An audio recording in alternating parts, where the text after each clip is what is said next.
시청자 여러분, JTBC 뉴스룸을 시작하겠습니다. 헌법재판소가 윤석열 대통령보다 한덕수 국무총리에 대한 탄핵 심판 선고를 먼저 하기로 했습니다. 대통령 선고에 대해선 아무런 언급 없이 한 총리 선고를 다음 주 월요일에 한다고 발표한 겁니다. 이로써 윤 대통령 선고는 빨라도 다음 주 후반까지는 밀릴 거란 전망이 나오는데 한 총리 선고에서 탄핵 사유를 변경한 부분 등에 대해 헌재가 어떤 판단을 내리는지 보면 윤 대통령 선고 결과도 가늠해 볼 수 있을 거란 분석이 나옵니다. 첫 소식 여도현 기자입니다. 헌법재판소가 오는 24일 오전 10시 한덕수 국무총리 탄핵 심판 선고를 하겠다고 발표했습니다. 지난해 12월 27일 탄핵소추안이 가결되고 87일 만입니다. 한 총리는 비상계엄 선포 국무회의를 방조하고 계엄 직후 당정 공동국정운영 담화문 발표, 헌법재판관 3명을 임명하지 않은 등의 이유로 지난해 탄핵소추를 당했습니다.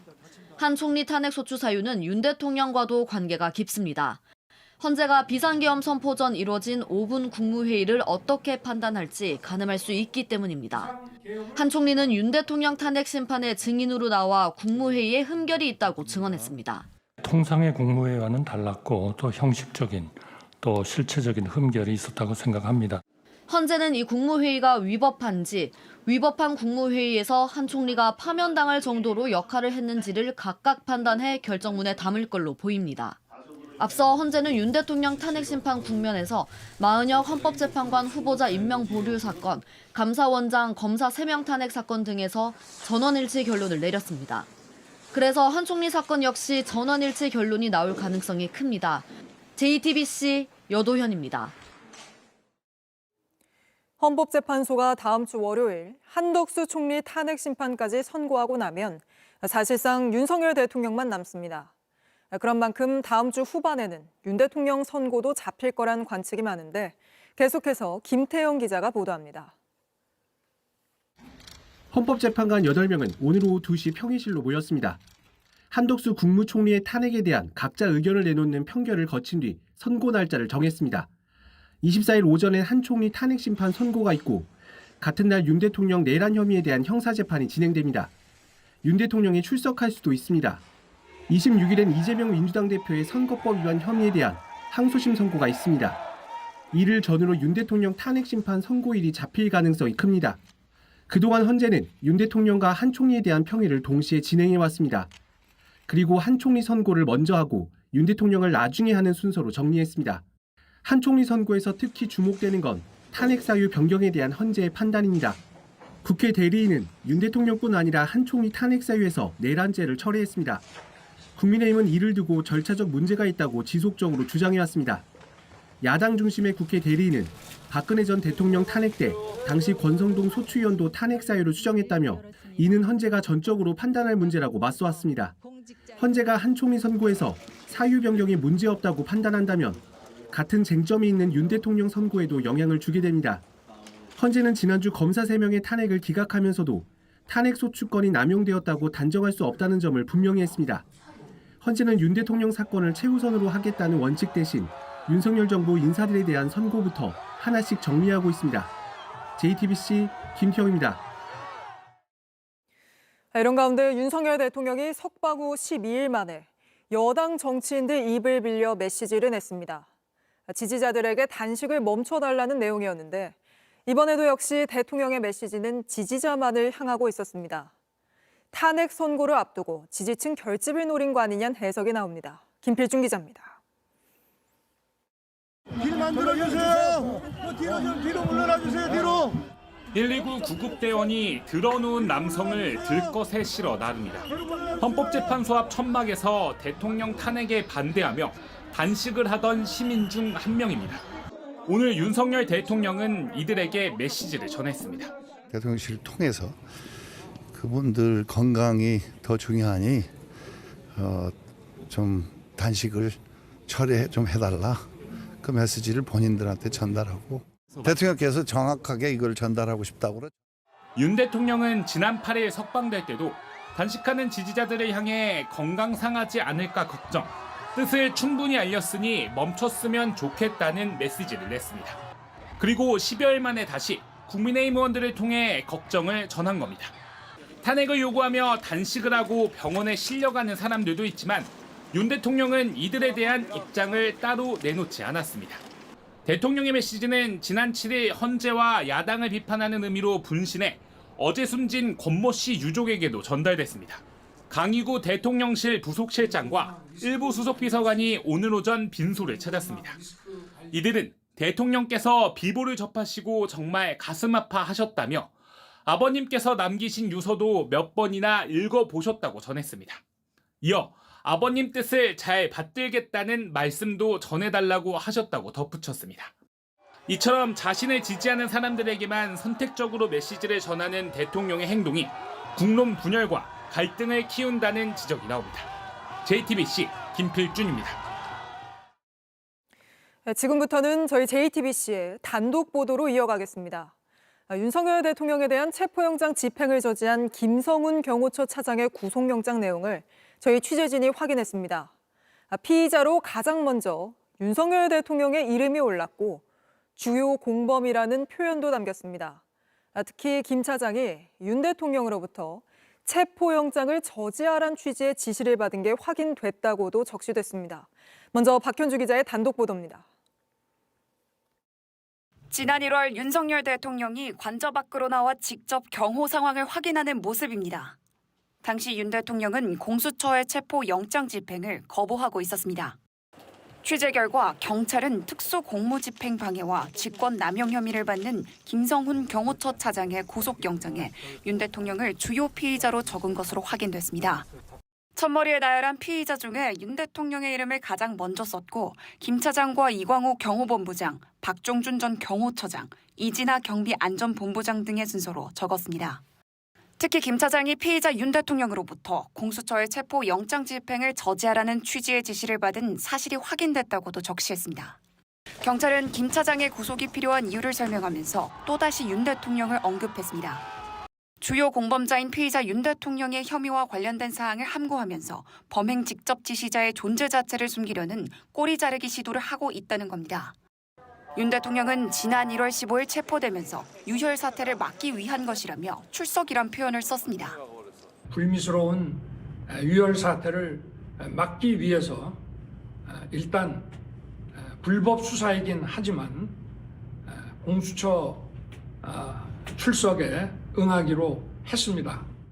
하지만 경찰은 당시 체포를 저지했던 최종 책임자로 사실상 윤 대통령을 지목한 셈입니다.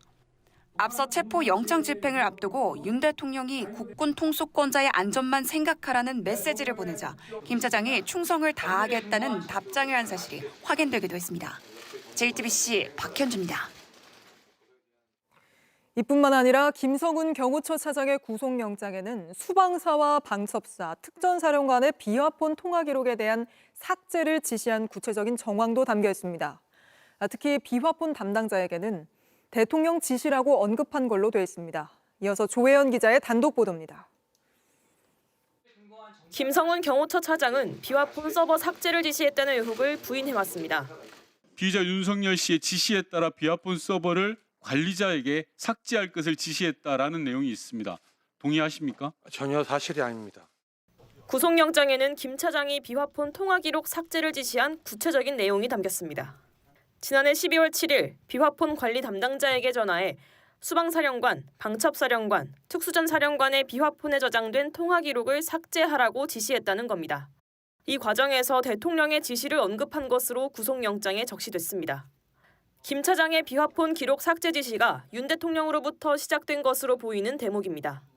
김 차장이 지목한 사령관 3명은 비상계엄 전부터 윤 대통령과 모임을 해왔고 계엄 땐 국회 봉쇄와 정치인 체포 시도 등 핵심 역할을 했던 것으로 조사됐습니다. 특히 계엄 당일 윤 대통령은 직접 비화폰으로 관련 지시를 했던 것으로 나타났습니다. 대통령께서 비화폰으로 제게 직접 전화를 하셨습니다. 의결 정족수가 아직 다 안 채워진 것 같다. 빨리 문을 부수고 들어가서 안에 있는 인원들을 끄집어내라. 하지만 비화폰 담당자는 증거인멸 처벌을 우려해 김 차장의 지시를 따르지 않았습니다. 구속영장엔 김 차장이 수차례에 걸쳐 내가 시킨 것 삭제했냐, 왜 빨리 못하냐, 왜 비화폰 기록 삭제하라는 거 빨리 안 하냐 계속 지시했다고 돼 있습니다. 김 차장 측은 홍장원 전 국정원 1차장의 비화폰이 언론에 노출돼 보안 사고에 대한 조치를 한 것뿐이라는 입장입니다. JTBC 조혜연입니다. 김성훈 경호처 차장은 윤 대통령 체포를 저지하란 지시를 따르지 않는 직원들에게 욕설도 서슴지 않았던 걸로 드러났습니다. 명령에 따르지 않았던 간부들을 겨냥해 위협적인 말을 하고 일주일간 경호 업무에서 배제한 내용도 구속영장에 담겼습니다. 김혜리 기자입니다. 지난 1월 15일 공수처와 경찰이 윤석열 대통령의 2차 체포영장 집행에 나선 모습입니다. 경호처 직원들이 강하게 막아섰던 1차 때와 달리 텅 빈 차량을 넘어 수월하게 관저로 진입합니다. 김 차장의 구속영장에는 윤 대통령 체포 당일의 상황이 생생하게 담겼습니다. 새벽 5시쯤 이광우 경호본부장은 차벽 설치를 지시받은 수행경호부장이 응답하지 않자 애들이 움직이지 않는다며 이 상황을 김 차장에게 전했습니다. 구속영장엔 김 차장이 수행경호부장을 직접 찾아가 욕설과 함께 빨리 나가서 투입해라는 지시를 하고 다시 욕설을 하면서 차 대라는데 안 되냐는 말을 했다고 적혀 있습니다. 하지만 수행경호부장의 수행경호과장도 직원들이 따르지 않는다며 지시를 거부한 것으로 조사됐습니다. 결국 윤 대통령은 체포돼 공수처로 압송됐습니다. 경찰은 체포영장 집행 직후 김 차장과 이 본부장이 명령 거부했던 사람들 다 죽여버리겠다고 말했다고 구속영장에 적었습니다. 이 본부장이 서울구치소에서 근무 중이던 수행경호부장에게 너 임무 배제야 라고 말한 뒤 수행경호과장과 함께 직무에서 배제했다는 겁니다. 두 사람은 지난 1월 16일부터 22일까지 일주일가량 경호 업무에서 빠졌습니다. 이 본부장에게 보고를 받은 김 차장은 잘했네라는 반응을 보인 것으로 조사됐습니다. 이에 대해 김 차장 측은 경호처의 직무배제 형태의 인사조치가 존재하지 않고 잠시 사무실 대기를 시켰을 뿐이라며 직권남용 혐의를 부인했습니다. JTBC 김혜리입니다. 보신 것처럼 경찰은 김성훈 경호처 차장이 윤 대통령으로부터 비화폰 서버를 삭제하고 또 체포영장 집행을 막으란 지시를 받은 걸로 보고 윤 대통령을 주요 공범으로 적시한 걸로 파악됐습니다. 법조팀 연지환 기자와 좀 더 짚어보겠습니다. 자, 연 기자. 경찰은 김 차장이 계엄 직후부터 윤 대통령 지시를 언급하면서 움직인 걸로 보고 있는 거군요. 네, 먼저 시간 순서대로 설명을 드리겠습니다. 먼저 비상계엄 선포 4일 뒤죠. 김 차장은 지난해 12월 7일에 대통령의 지시다라고 하면서 비화폰 기록 삭제를 지시한 것으로 조사가 됐습니다. 네. 이 대상이 특전사령관, 그리고 수방사령관, 그리고 방첩사령관이었는데요. 김용현 전 장관이 계엄 8달 전부터 따로 조직하고 윤 대통령이 만찬까지 함께한 이 계엄의 핵심 멤버 3명입니다. 이후 곽 전 사령관은 민주당 계엄 직후를 떠올려 보면요. 곽종근 전 사령관은 바로 전날, 그러니까 6일 오전에 김용현 전 장관과 윤 대통령이 연달아 연락이 왔지만 받지 않았던 것으로 드러났습니다. 네. 이후 곽 전 사령관은 민주당 의원의 유튜브에 나와서 의원을 끌어내라는 지시를 받았다고 폭로했습니다. 이 다음 날 비화폰 기록 삭제 지시가 이루어진 겁니다. 계엄이 실패로 돌아가고 폭로가 시작되자 무언가 급히 숨기려 했던 거 아니냐 이런 지적이 나올 수 있는 대목입니다. 네, 그리고 1차 체포 시도 때 경호처가 필사적으로 윤 대통령 체포를 막아섰잖아요. 그것도 김 차장이 지시한 걸로 조사가 된 거죠. 네, 그렇습니다. 지난 1월 3일 첫 체포영장 집행 시도 때 김 차장은 오전 8시부터 저지 작전을 지시한 것으로 파악이 됐습니다. 먼저 네. 이 화면을 보고 설명을 드리면요. 이 미니버스 기억하실 겁니다. 이 미니버스 말고도 저 옆에 다른 네. 차량도 보이는데요. 이 두 차량이 저지선을 형성을 했었고요.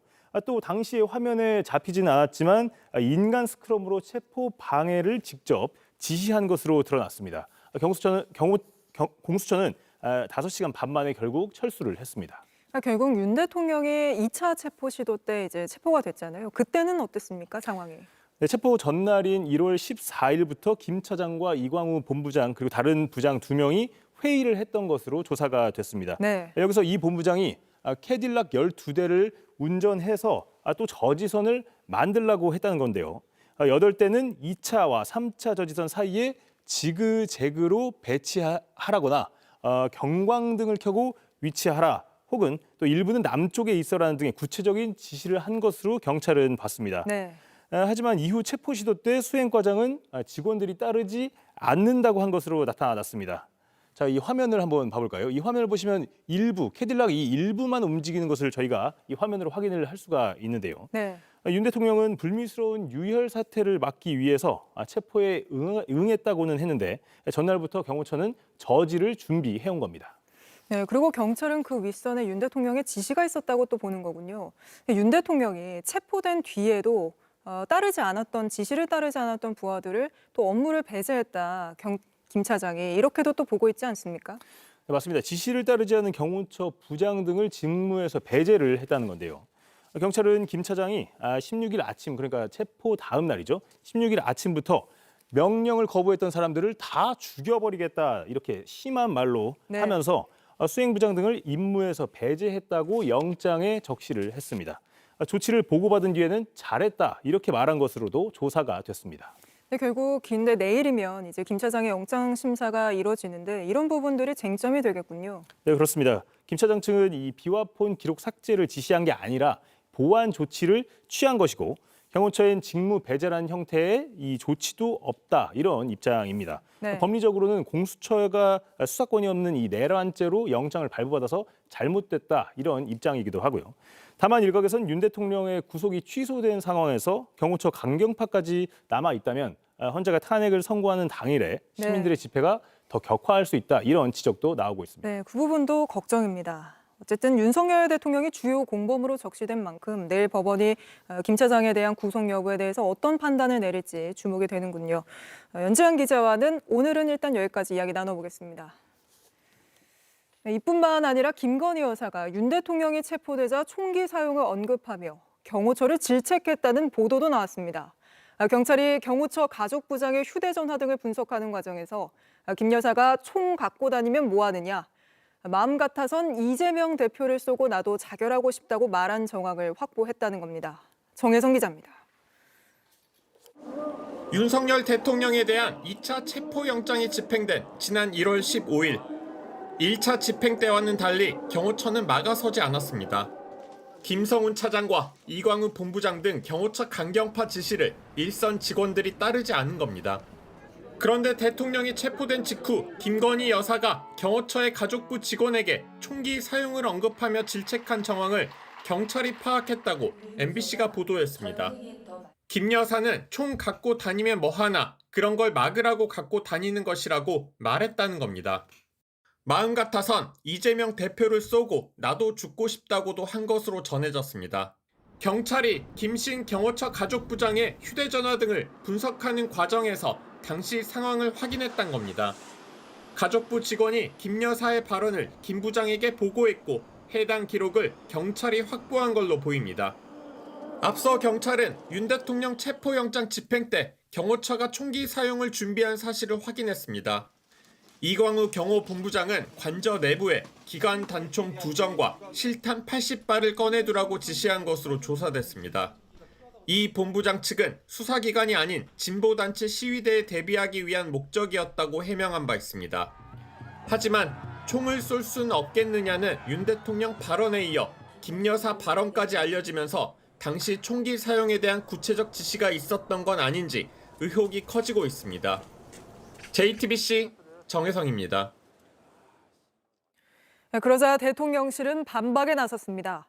김 여사가 총기 사용을 언급하며 질책했다는 의혹은 과장된 전언에 기초한 거라며 사실무근이라고 한 겁니다. 김태형 기자입니다.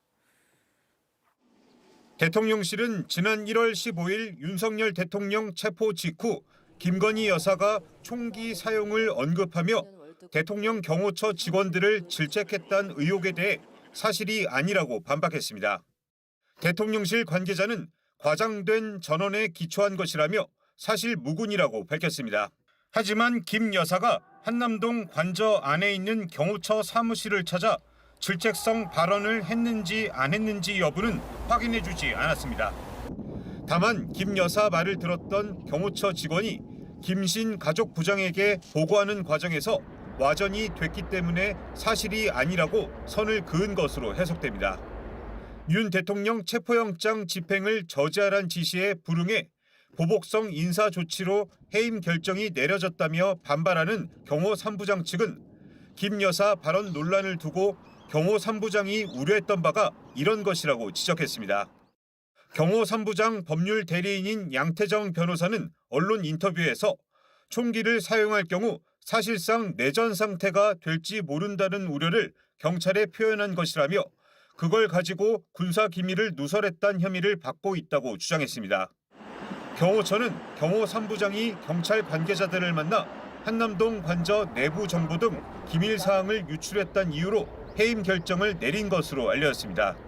JTBC 김태양입니다. 김건희 여사 관련 의혹을 수사 대상으로 하는 상설특검안과 마약 수사 외압 의혹 상설특검안이 야당 주도로 국회 문턱을 넘었습니다. 이 상설특검안에는 거부권을 쓸 수는 없지만 최상목 대통령 권한대행이 특검 후보자 추천 의뢰를 하지 않으면 실제 수사까지 이어지기 어렵습니다. 이승환 기자입니다. 김건희 여사 관련 의혹을 수사할 상설특검안과 마약 수사 외압 의혹 상설특검안이 국회 본회의를 통과했습니다. 국민의힘 의원들은 김 여사와 대통령실을 겨냥한 특검안에 대해 이재명 대표 사법 리스크를 덮으려는 조기 대선용이라며 반대표를 던졌습니다. 이재명 대표가 당선 무효형 선고를 앞두고 있지 않다면 이렇게 무리한 특검 탄핵 노름에 빠질 수는 없었을 것입니다. 이재명 대표만 무섭고 국민 눈은 무섭지 않습니까? 민주당은 도이치모터스 삼부토건 주가 조작 등 각종 의혹의 중심에 선 김 여사를 검찰 등이 제대로 수사하지 않아 특검이 필요하다고 주장했습니다. 내란의 공범 김건희, 각종 비리의 수괴 김건희, 이런 김건희가 있을 곳은 관저가 아니라 감옥이어야 합니다. 죄수복을 입고 있어야 할 사람이 편하게 경호를 받고 있으니 더 날뛰는 거 아니겠습니까? 앞서 김 여사 일반특검법은 거부권에 막혀 재표결 끝에 4차례 폐기됐습니다. 민주당 원내 지도부 관계자는 JTBC와 통화에서 일반특검법은 거부권을 쓰면 폐기되지만 상설특검안은 폐기되지 않는다며 언제든 수사할 수 있게 준비하겠다는 것이라고 설명했습니다. 하지만 최상목 대통령 권한대행은 특검 후보자 추천 의뢰를 하지 않는 방식으로 상설특검안을 무력화하려 할 가능성이 높습니다. 실제 최 대행은 3개월여 전 국회 문턱을 넘은 내란 상설특검안에 대해서도 지금까지 특검 후보자 추천 의뢰를 하지 않고 있습니다. JTBC 이승환입니다. 윤 대통령 탄핵 심판 선고 일정이 다음 주로 또 넘어가게 되면서 광화문 광장에선 탄핵을 촉구하는 목소리가 더 커지고 있습니다. 현장으로 가보겠습니다. 오원석 기자, 결국 이번 주 선고는 어려운 상황인데 현장 반응 어떻습니까? 네, 약 30분 전부터 본격적인 집회가 진행 중입니다.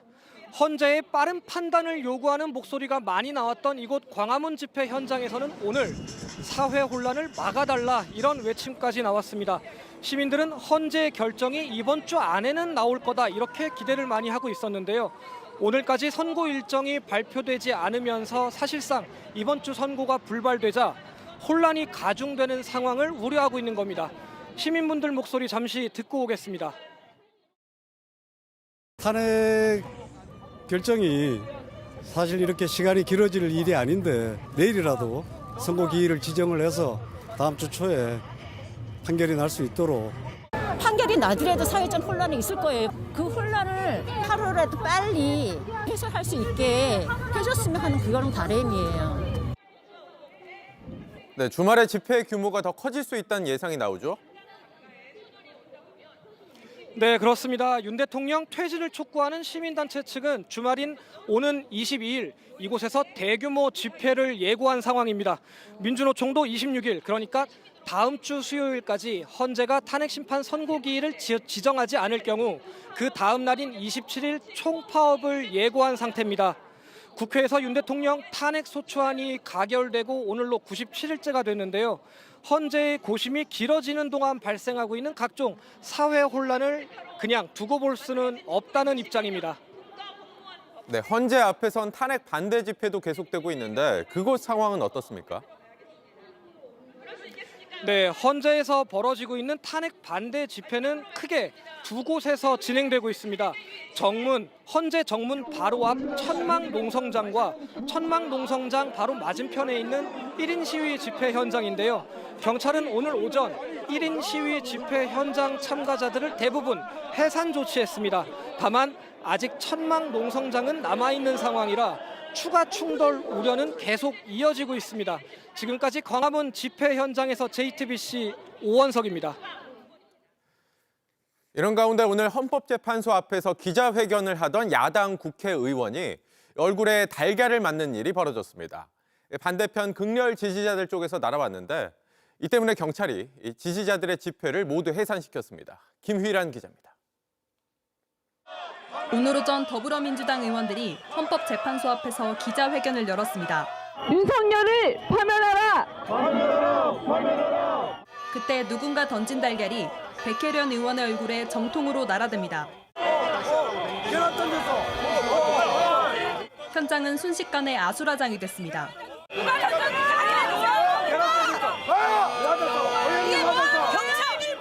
바닥에선 삶은 달걀과 바나나도 함께 발견됐습니다. 경찰은 달걀이 날아온 길 건너편 시위대를 해산시켰습니다. 나가세요 이거. 보세요. 부러진다. 아유 보세요. 야, 네가 경찰이야, 짱깨지! 야, 네가 경찰이야! 그동안 헌재 앞에선 1인 시위를 가장한 극렬 지지자들의 꼼수 집회가 계속되었습니다. 경찰은 오늘 투척 사건을 계기로 꼼수 시위대를 헌재에서 100m 남짓 떨어진 곳까지 밀어냈습니다. 시위를 벗어나는 행위에 대해서는 앞으로 엄단하겠습니다. 모두 체증하고 있습니다. 헌재 맞은편 인도입니다. 오늘 아침까지만 해도 시위대가 가득했는데요. 지금은 보시는 것처럼 경찰이 모두 해산시킨 상태입니다. 또 이쪽으로 와보시면 이곳으로 들어오는 2번 출구 앞엔 안전펜스가 세워져 있습니다. 이런 정치 테러 행위가 있고 나자 경찰에서 차벽을 세우고 그 사람들을 해산시켰습니다. 어려운 일이 아니었습니다. 하지만 국민의힘 의원들이 농성 중인 헌재 정문 앞 천막 등은 철거되지 않았습니다. 경찰은 전담 수사팀을 구성하고 달걀 투척범을 쫓고 있습니다. JTBC 김희란입니다. 헌법재판소 주변 식당들은 연일 계속되는 집회 때문에 장사가 안 돼도 너무 안 된다고 하소연합니다. 게다가 극렬 지지자들은 탄핵에 찬성하는 식당들이 있다며 좌표를 찍고 영업 방해에 나서기도 합니다. 이은진 기자입니다. 헌법재판소 건너편 식당 갑니다. 식당 입구를 시위대가 점령했습니다. 경찰이 일부 시위대를 밀어냈지만 식당으로 오는 길도 차단됐습니다. 시위대의 영업 방해는 이뿐만이 아닙니다. 하지만 공장의 음식점이라고 어떤 피해를 쳤는지 모르겠는데 있기 때문에 매출이 지출이 많죠. 극렬 지지자들이 탄핵 찬성 식당이라며 좌표를 찍고 공격을 하는 겁니다. 갑자기 욕설 전화가 오는가 하면 여기 앞에서 애국자들한테 욕했나 이런 식으로 해서 하니까 갑자기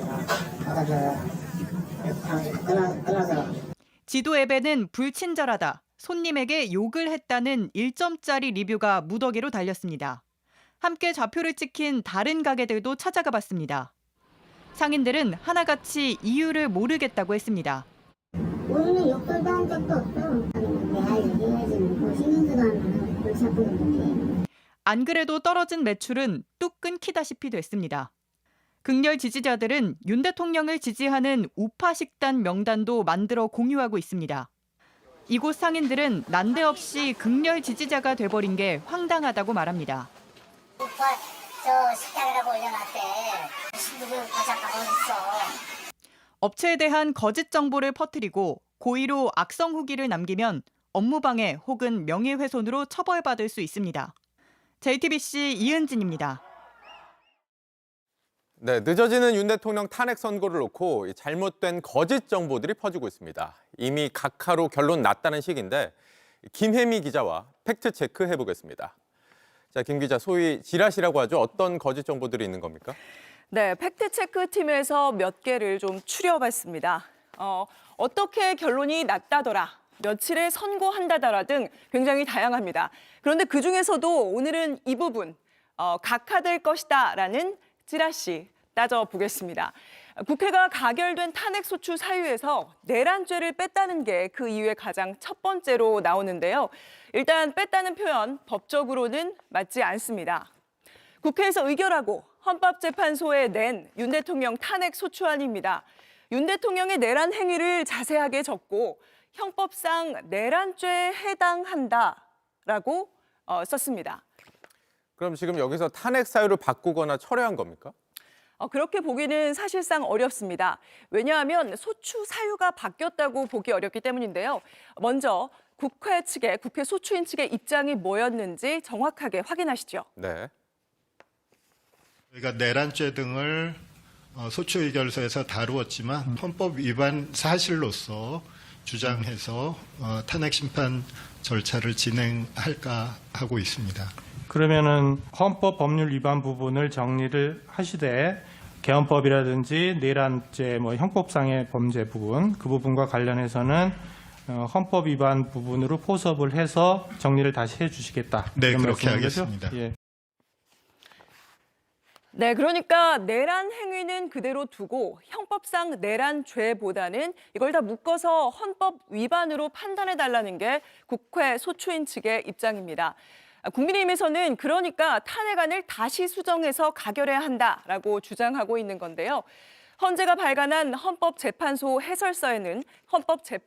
해설서에는 어떤 법을 적용할지를 철회하는 건 소추 사유의 변경에 해당하지 않는다고 나와 있습니다. 왜냐하면 어떤 법을 적용하느냐의 판단은 오로지 헌재의 몫이기 때문입니다. 헌재는 여전히 내란죄 여부를 판단할 수도 하지 않을 수도 있습니다. 이번 변론 과정에서도 재판부는 이런 입장을 명확히 밝혔는데요. 함께 확인하시죠. 네. 소추 사유는 이 사건 계엄 선포 행위가 위헌 위법이라는 거 아닙니까?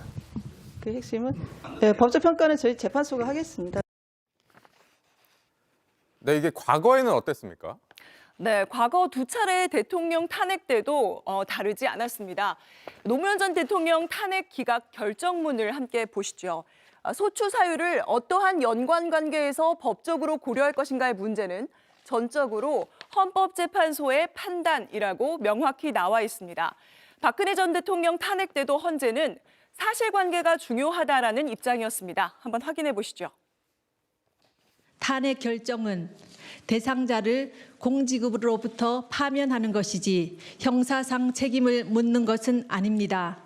따라서 피청구인이 방어권을 행사할 수 있고 심판 대상을 확정할 수 있을 정도로 사실관계를 기재하면 됩니다. 네, 사실관계가 중요하다라는 거였는데요. 팩트체크팀에서 과거 탄핵 심판을 다뤘던 전직 헌법재판관들에게도 물었는데 같은 의견이었습니다. 네, 이것도 좀 한 가지 따져볼까요? 이 네. 검찰 조서를 증거로 채택한 게 문제다. 이건 탄핵 심판 과정에서도 계속 좀 쟁점이 됐던 거죠? 네, 그렇습니다. 변론에서 윤 대통령도 주장한 부분인데요. 함께 들어보시죠. 네. 만연히 그냥 증거로 채택해서 사실 인정에 반영한다는 거는 이게 서로도 맞지 않고 하기 때문에 네, 개정된 형사소송법에 따라서 검찰 조서는 피고인이 동의할 때만 증거로 인정해야 한다는 건데요. 이 점 역시 이번 헌재는 탄핵 심판이 형사소송과 똑같지 않다는 입장 여러 차례 확인했습니다. 네. 재판소는 탄핵 심판이 헌법재판이라는 사정을 고려해서 형사소송법상의 전문 법칙을 완화해서 적용해 왔습니다. 네, 여기까지죠. 네, 김혜미 기자의 팩트체크였습니다. 이재명 민주당 대표가 최상목 권한대행을 비판하며 몸조심하라고 말한 걸 놓고 국민의힘이 법적 조치에 나서겠다고 밝혔습니다. 정치권의 발언들이 갈수록 과격해지고 갈등도 더 격해지고 있습니다. 최연수 기자입니다. 지금 이 순간부터 국민 누구나 직무유기 현행범으로 체포할 수 있기 때문에 몸조심하기 바랍니다. 왜 마은혁 헌법재판관 후보자를 임명하지 않느냐고 최상목 대통령 권한대행을 압박하며 나온 발언입니다. 국민의힘은 이재명 대표야말로 협박 현행범이라고 비판했습니다. 국민 누구나 체포할 수 있다며 개딸 동원령까지 내렸습니다. 그런 논리라면 8개 사건에서 12개 혐의를 받고 있고 이제 협박죄까지 저지른 이재명 대표야말로 현행범 체포 대상 1순위 아닙니까? 이 대표의 과거 논란까지 소환했습니다. 이미 이재명 대표 주변 인물들의 연쇄 사망 사건이 있었던 터라 농담으로 넘겨들을 수 없는 섬뜩한 발언입니다. 마음이 조급해지니까 형수에게 폐륜적인 막말을 쏟아내던 그 본성이 튀어나온 것입니다. 권성동 원내대표는 협박을 넘어서 내란 선동이라며 법적 대응에 나서겠다고 밝혔습니다. 야당은 이 대표 감싸기에 나섰습니다. 조금 과격했지만 국정 안정을 바라는 국민들의 요구를 전했다는 겁니다. 그러면서 여당에 화살을 돌렸습니다. 이런 정도의 정책 표현 갖고서 뭐 그렇게 너무 과도하게 반응하는 것 같고요. 오히려 지금 국민의힘 의원들이 각종 집회에 나가갖고 헌법재판소를 공격하고 또 사법기관을 공격하는 일이 너무 탄핵 정국이 길어지면서 정치권의 말과 이를 둘러싼 갈등 모두 격해지는 모습입니다. JTBC 최윤수입니다. 그런데 김용현 전 국방장관의 과거 직속 부하가 김 전 장관을 고소하겠다고 밝혔습니다. 14년 전에 병사 한 명이 물에 빠져 숨진 걸 미담처럼 조작한 사건이 있었는데 이걸 김 전 장관이 주도해 놓고 자신에게 덮어씌웠다는 겁니다. 먼저 유선희 기자입니다. 김용현 전 국방부 장관이 육군 17사단장이던 2011년 사진입니다. 옆에는 직속 부하인 이상훈 101 연대장이 보입니다. 이 전 연대장은 최근 김 전 장관의 당시 부관 참모였던 이모 중령을 모해 위증 혐의로 고소했습니다. 마치 진짜 조작의 주동자인 것처럼 한 것은 이밖에 없죠, 사실은. 사연은 이렇습니다. 2011년 17사단 소속 병사가 물에 빠져 숨졌는데 후임을 구하다가 숨졌다는 기사가 쏟아졌습니다. 그런데 얼마 뒤 이 미담은 조작된 걸로 드러났습니다. 이 전 연대장이 조작의 책임을 지고 징계를 받았습니다. 6년 뒤 책임자가 따로 있다는 주장이 나왔습니다. 사건 조작의 중심에는 당시 17사단장이었던 김용현 중장이 있었습니다. 김 전 장관은 자신의 부하를 무고 혐의로 고소했고 결국 이 전 연대장은 징역형을 살았습니다. 이 전 연대장은 지금이라도 14년 전 사건의 진실을 밝히겠다고 했습니다. 김 전 장관이 당시 미담 조작을 지시했고 들통나자 자신에게 책임지라며 압박했다고 주장했습니다. 연대장, 목이 칼이 들어와도 네가 한 게 맞지? 그렇게 할 거지? 그러시더라고요. 군내 실세였던 김 전 장관의 힘과 당시 부관 참모였던 이중령의 위증으로 자신이 잘못을 뒤집었었다는 겁니다. 이를 입증할 증거로 이중령이 법정에서 이 전 연대장이 당시 참모장에게 미담을 보고했다고 증언한 조서와 직접 보고받은 게 없다고 증언한 참모장의 조서를 함께 공개했습니다. 당사자 증언과 어긋난다는 겁니다. 당시 참모장은 JTBC에도 보고받은 기억은 없다고 했습니다. 연대장이 아닌 사단장에게 살신성인 얘기를 들었다는 진술 문건도 여럿 있습니다. 이 전 연대장은 추가 증거를 더해 김 전 장관도 고소할 예정입니다. 이중령은 당시 직접 보고 들은 대로 증언했고 또 정식 최면 수사로 기억을 떠올린 거라며 정면 반박했습니다. JTBC 유선입니다. 김용현 전 장관이 병사의 익사 사건을 미담처럼 조작해라고 지시했다는 의혹. 야당은 이 사건의 핵심 증인들이 인사특혜를 받은 게 아니냐고 문제 삼기도 했습니다. 한 사람은 대통령실에서 근무하고 또 한 사람은 지방병무청장직을 맡는 등 승승장구해왔다는 겁니다. 하혜빈 기자입니다. 김용현 전 장관은 인사청문회 당시 사단장 시절 부관 참모가 대통령실에 근무한다고 인정했습니다. 이라는 사람이 현재 용산의 의전비서관실에 근무 중이죠? 맞습니다. 그러면서 이중령의 증언이 제일 중요하다고 했습니다. 이 대령이 왜 이 사건에 대해서 잘 아느냐? 그 당시에 당직 사령이었습니다. 그래서 처음부터 끝까지 다 잘 알고 있는 겁니다. 모든 사건을 꿰뚫고 있는 친구가 이 친구입니다. 그런데 이 증언은 거짓이었습니다. 이중령은 당시 당직이 아니었던 겁니다. JTBC는 당시 실제 당직 사령이던 박모 중령의 자필 진술서를 입수해 확인했습니다. 또 이중령도 JTBC와 통화에서 당시 당직은 아니었다고 말하며 다만 자신이 계속 당직 사령과 같이 있어서 김 전 장관이 착각한 것 같다고 했습니다.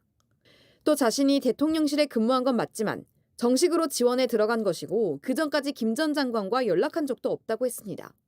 기억이 없다고 했던 당시 참모장은 비상계엄 선포 전날 지방병무청장으로 취임했습니다. 야권에선 인사특혜 의혹이 제기됐습니다. 당시 사단장이었던 김용현을 위해서 유리하게 진술을 바꾼 사람들은 이후 다 영전되거나 좋은 보직을 받았습니다. 참으로 이상한 거죠. 해당 병무청장은 JTBC에 개방형 직위 공모를 통해 정당하게 임용됐다고 해명했습니다. JTBC 하혜비입니다. 명태균 씨 관련 의혹을 수사 중인 검찰이 오세훈 서울시장에 대한 강제 수사에 나섰습니다. 오 시장의 집무실과 공관을 압수수색했고 최측근 인사 강철원 전 부시장에 대해서도 압수수색을 벌였습니다. 이자연 기자입니다. 검찰 차량이 들어선 이곳 오세훈 서울시장의 공관입니다. 서울중앙지검 명태균 의혹 전담수사팀은 오늘 오전 오세훈 서울시장의 집무실과 공관을 압수수색했습니다. 검찰은 오 시장이 과거에 사용했던 것을 포함해 모두 8대의 휴대전화를 확보한 것으로 확인됐습니다.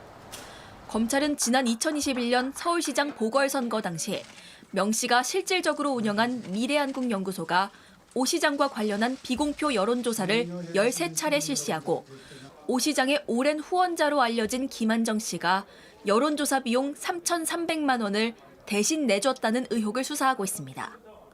김 씨는 2021년 3월부터 5차례에 걸쳐 당시 미래한국연구소 부소장이었던 강혜경 씨 계좌로 돈을 보냈습니다. 강 씨는 명 씨의 지시로 오 시장에게 유리한 여론조사 설문지를 짰다고 주장했습니다. 약간의 그 조작이 없다고는 좀 정확하게 말씀을 못 드리겠어요. 오세훈도 본인이 만들었고.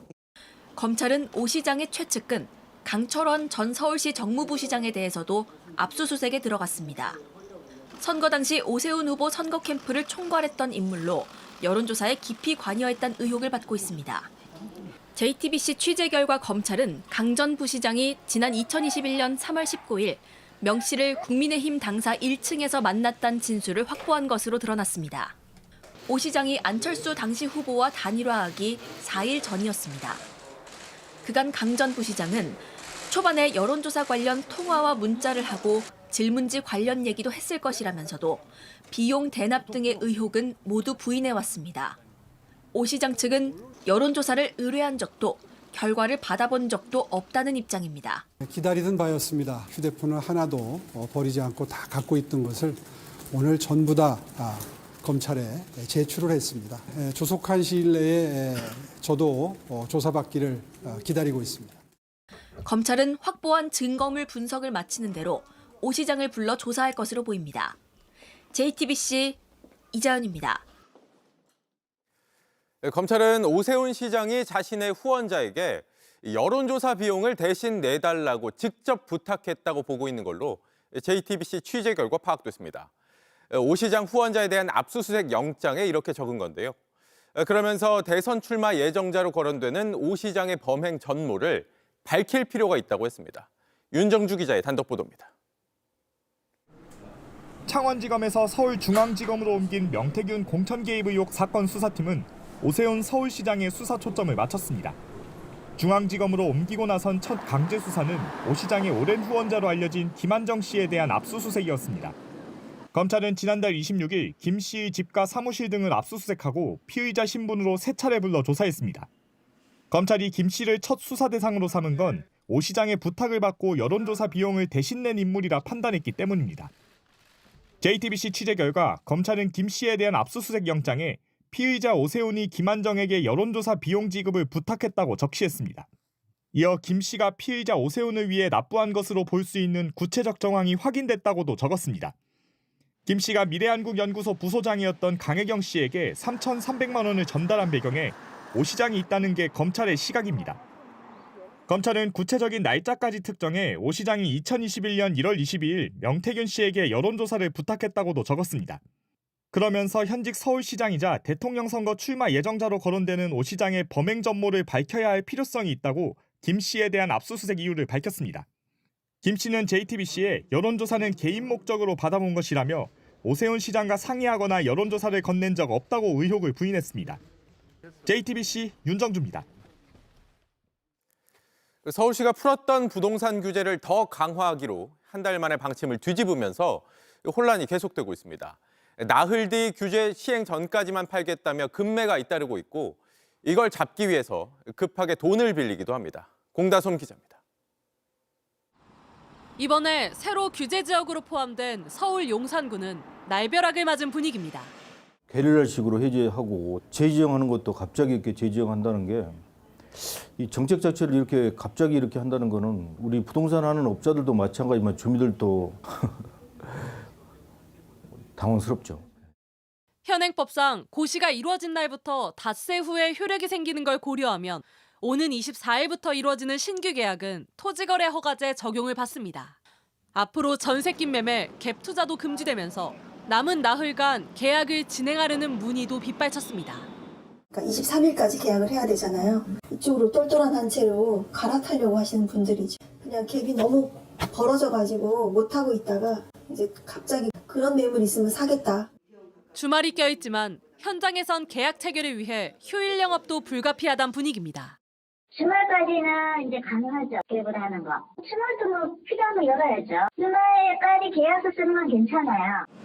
반대로 실수요자들이 관망세로 돌아서자 일부 집주인들은 호가를 내리고 있습니다. 부동산 거래 사이트에선 3일만 이 가격에 판단 문구까지 등장했습니다.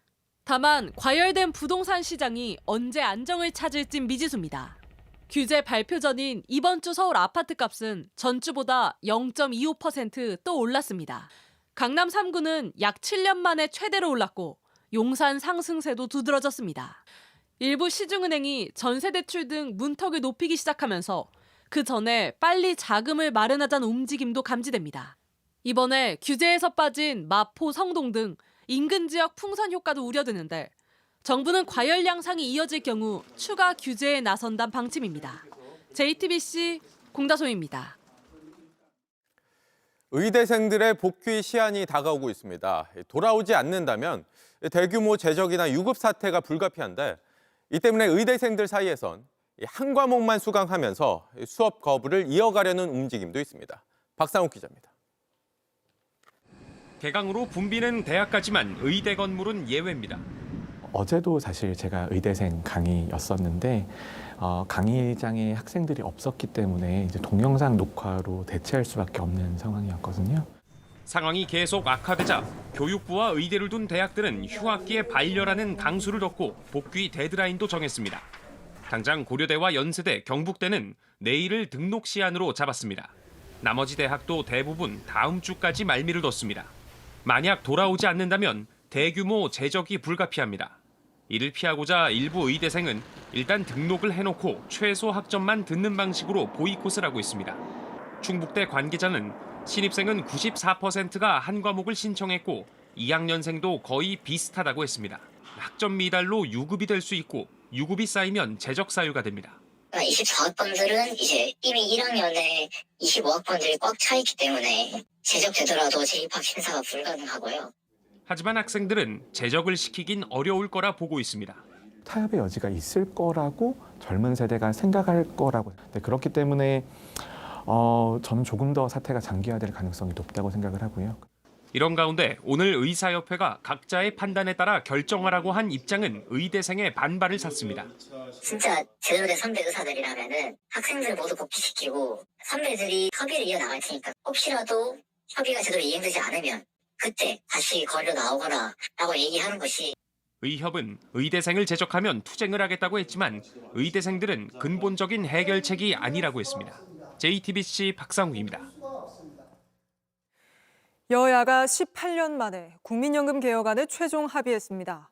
한마디로 더 내고 더 받는 게 핵심인데 먼저 황예린 기자입니다.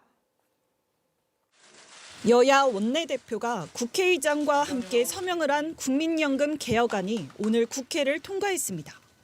국민연금 보수개혁은 2007년 이후 18년 만입니다.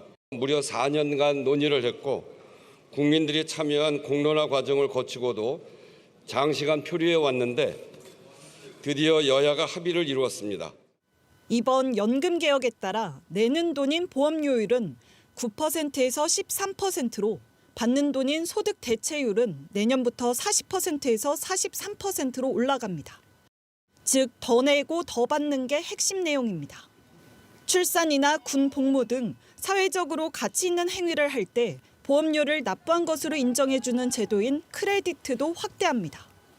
여야는 기초, 퇴직, 개인연금 등 전반적인 구조를 바꾸는 건 국회 연금개혁특별위원회를 만들어 논의하기로 했습니다.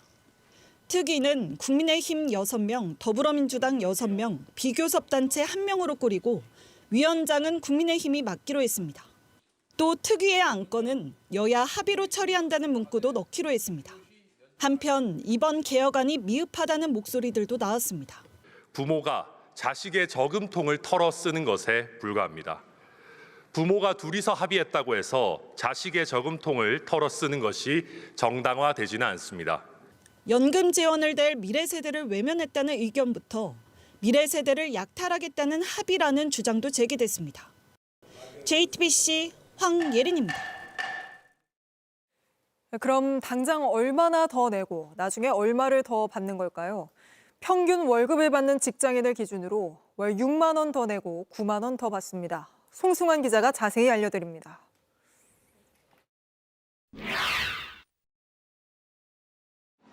국민연금 가입자 평균인 월 309만 원을 버는 직장인은 현재 월 14만 원 정도 냅니다.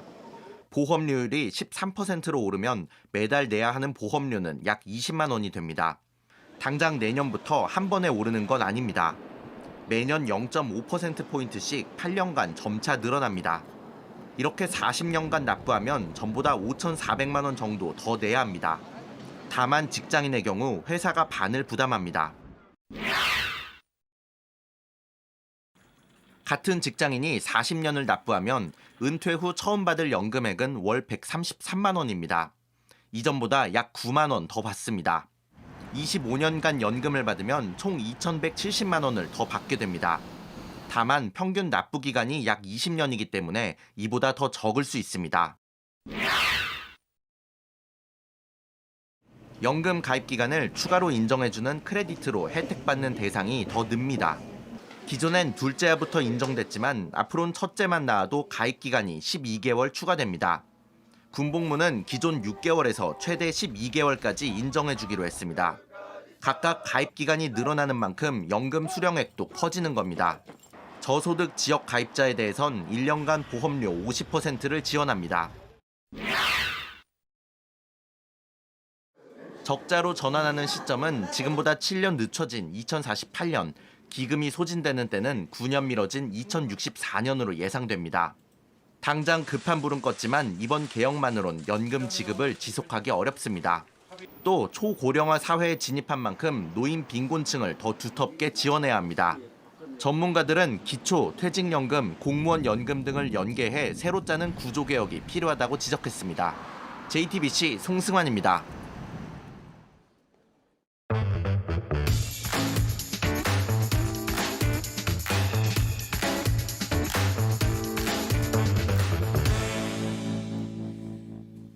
돌아온 비하인드 뉴스 시간입니다. 오늘도 이성대 기자와 함께하겠습니다. 자, 이 기자 첫 번째 키워드 볼까요? 네, 첫 번째 키워드 보겠습니다. 자, 기 많이 받겠습니다. 자, 이재명 대표가 이재용 삼성전자 회장과 만나서 청년 AI 지원 사업을 같이 둘러봤습니다. 자, 두 사람 공식적인 만남은 이번 처음이라서 정치권에 관심이 컸는데 잠깐 그 장면 한번 보고 가겠습니다. 나와야 돼요.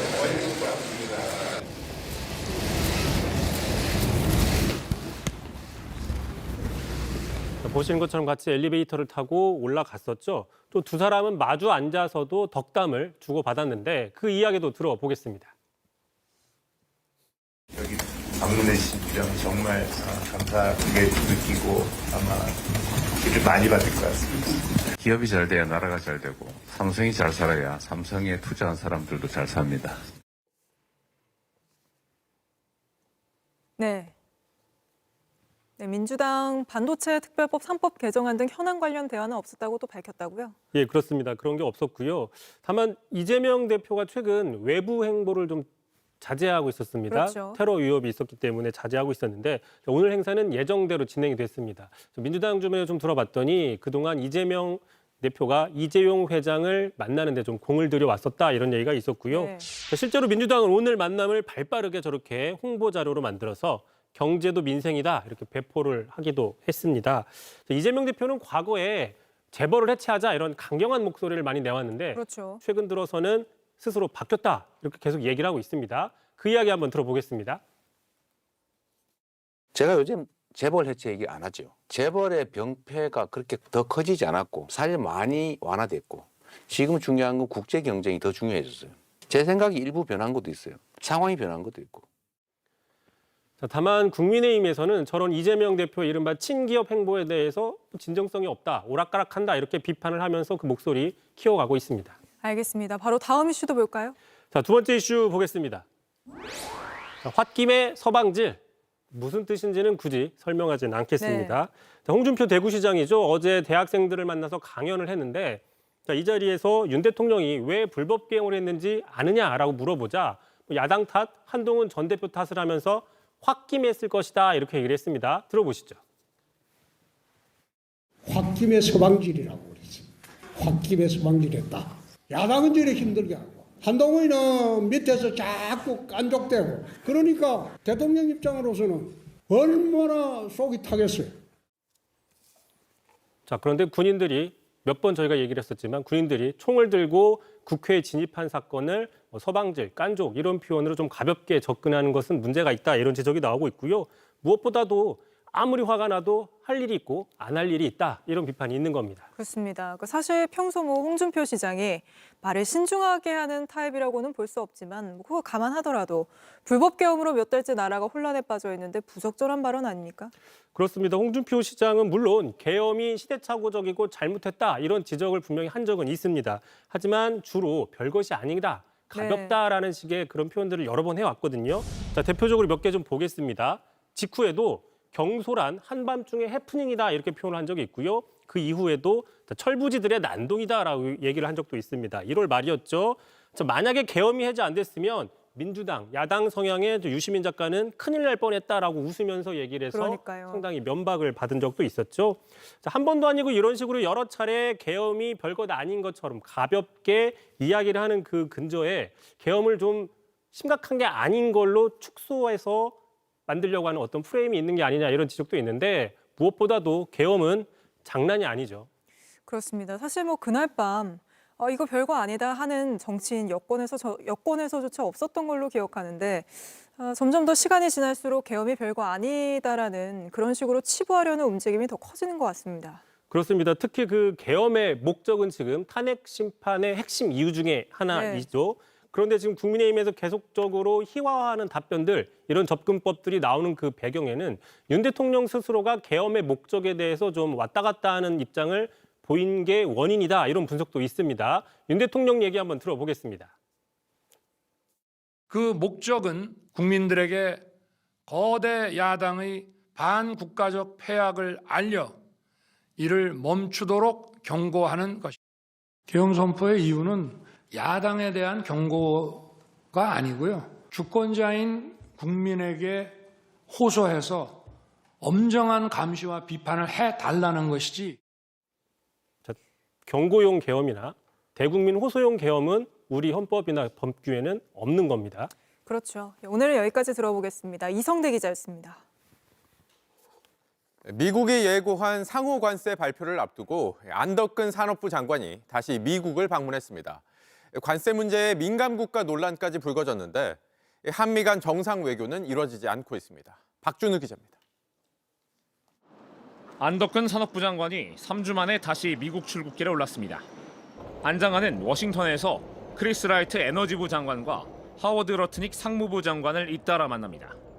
미국 에너지부가 한국을 민감 국가로 지정한 이유가 여전히 불투명한 가운데 에너지 분야에서 한미 협력 방안을 논의할 걸로 보입니다. 원자력 협력, SMR 협력, 기타 가스 분야부터 해서 많은 분야가 있어서 그 전반적인 에너지 협력 관련돼 있는 사안 논의를 하고 관련해서 이 민감 국가 관련돼 있는 문제도 같이 협의를 할 계획입니다.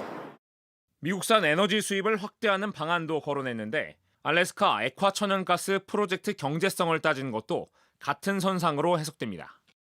우리나라 지금 에너지 수급 구조상으로 그 중동에 과도하게 치우쳐 있는 이 수입선 다변화라는 것은 우리 국내 에너지 안보를 위해서도 굉장히 중요한 부분. 15개 나라를 추려 관세를 차등 적용한다는 이른바 더티 15도 눈앞에 닥친 과제입니다.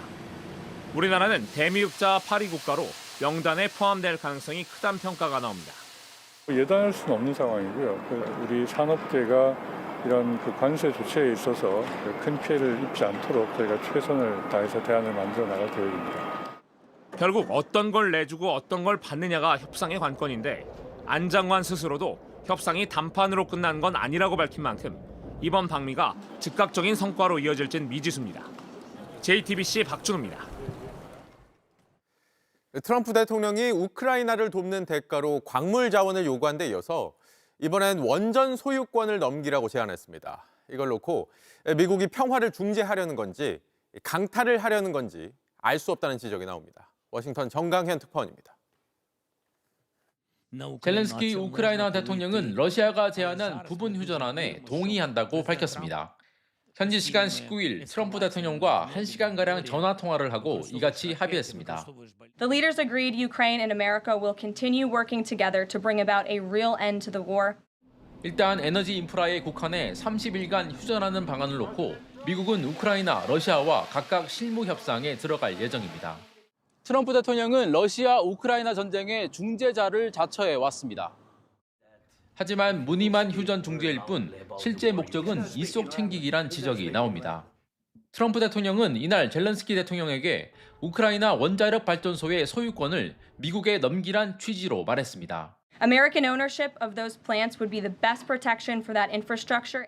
안전보장이란 명분을 앞세웠지만 사실상 우크라이나의 에너지 운영권을 장악해 유럽 에너지 시장에서의 지배력을 확보하려는 전략으로 풀이됩니다. 휴전 그 자체가 아니라 휴전 과정에서 미국이 취할 경제적 이익에 더 큰 방점을 찍고 있는 겁니다. 앞서 전쟁 지원금을 돌려받겠다며 우리 돈 720조 원 상당의 광물 협정을 압박했던 것과 같은 맥락입니다. We're telling Ukraine they have very valuable rare earth. We want what we put up to go in terms of a guarantee. We want a guarantee. 트럼프 대통령이 광물에 이어 원전 소유권까지 압박하고 나서면서 일각에선 평화 중재가 아닌 강탈 거래를 강요하고 있다는 비판도 나오고 있습니다. 워싱턴에서 JTBC 정강현입니다. 프로야구 개막을 이틀 앞두고 선수들이 유쾌한 말펀치를 주고받았습니다. 미디어데이를 달군 최고의 순간은 바로 구단 이름을 내건 이행시 대결이었는데요. 오선민 기자가 현장 취재했습니다. 기아 왕조. 아직 시작도 안 했습니다. 위즈. 정말 잘한다. 롯데 팬들을 가을 야구로 데리고 가겠습니다. 구단 이름에 맞춰 내건 이행시부터 한치의 양보가 없습니다. 가을 야구 공약도 재치가 넘칩니다. 푸이그 선수의 계란 초밥 머리를 단체로 하고 가을 야구를 하겠습니다. 전자 제품을 또 구매해 주시면 또 팬분들 집에 직접 저희가 찾아가서 또 설치까지 하는 거를 공약으로 한번. 무거운 출사표를 웃음 가득한 다짐으로 바꿔놓은 미디어데이. 선수와 감독이 풀어놓은 입담은 팬들에겐 또 다른 볼거리였습니다. 황성빈이도 자꾸 자기 얘기를 해줬으면 하고 생각을 하는 것 같은데 황성빈은 아직까지 거기까지는 안 되는 것 같고. 이 자리에선 누가 우승하냐 못지않게 누가 최고 선수가 될까도 궁금했습니다. 도영이가 또 역전타를 치거나 또 적시타를 칠 때가 많아서 도영이가 가장 까다로운 것 같습니다. 올해 김도영이 작년 김도영을 뛰어넘을까도 관심이 쏠렸지만 그에 앞서 올 시즌엔 몇 번 타자로 나설지를 놓고 논쟁이 붙었습니다. 시범 경기에서 2번 타자로 실험에 나섰기 때문입니다. 이도영이 제일 잘 어울린다고 생각해요. 그러니까 타순에 딱 들어설 때 그 자세라든지 그게 확실히 딱 부담이 없어 보이고. 삼도영을 바라고 있습니다. 홈런을 워낙에 많이 잘 때렸다 보니까 그렇게 싹쓸이해서 들어오는 경우도 전 굉장히 마음에 들었고요. 이틀 뒤 개막하는 프로야구는 선수, 감독, 그리고 팬들이 쏟아낸 풍성한 말잔치로 이미 시작을 알렸습니다. JTBC 오선민입니다. 보탬이 될 수 있도록.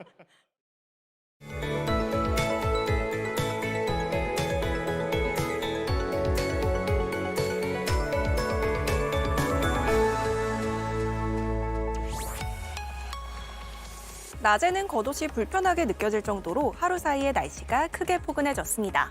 내일은 서울의 낮 기온이 18도, 일요일에는 21도까지 오르면서 봄 기온이 나날이 짙어지겠는데요.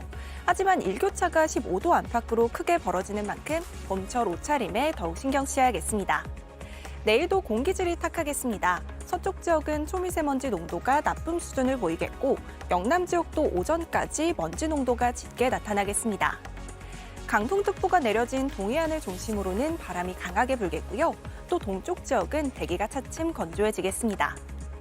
내일도 하늘 자체는 대체로 맑겠지만 중부 서해안에는 안개가 짙게 끼겠습니다. 아침 기온은 서울 5도, 부산 8도로 시작하겠고요. 낮에는 대부분 20도 안팎까지 올라 오늘보다 더 따스하겠습니다. 다음 주 수요일에는 수도권과 강원 영서에, 목요일에는 남부지방에 비가 내리겠습니다. 날씨였습니다. 뉴스룸 저희가 준비한 소식은 여기까지입니다. 시청해주신 여러분 고맙습니다.